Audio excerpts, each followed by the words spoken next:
आपण पाहत आहात सत्यदर्शन न्यूज। तृणमूल काँग्रेस स्वबळावर लोकसभा निवडणूक लढवणार। पश्चिम बंगालमध्ये इंडी आघाडीला मोठा धक्का बसला असून तृणमूल काँग्रेस स्वबळावर लोकसभा निवडणूक लढवणार असल्याची घोषणा मुख्यमंत्री ममता बॅनर्जी यांनी आज केली। राहुल गांधी यांची न्याय यात्रा पश्चिम बंगालमध्ये उद्या प्रवेश करणार आहे।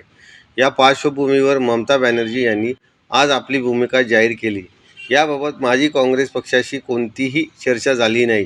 बंगालमध्ये आम्ही एकटेच लढू असं यापूर्वी देखील अनेकदा म्हटलं असल्याचं ममता यांनी सांगितलं। देशात काय होईल याची मला चिंता नाही, पण आम्ही एक धर्मनिरपेक्ष पक्ष आहोत आणि बंगालमध्ये आम्ही एकटेच भाजपचा पराभव करू।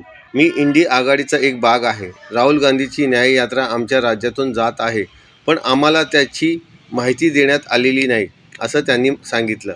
पश्चिम बंगालमध्ये आपला आणि काँग्रेसचा कोणताही संबंध नाही असं विधान ममता बॅनर्जी यांनी केलं। सत्यदर्शन न्यूजला लाईक करा, शेअर करा, सबस्क्राईब करा।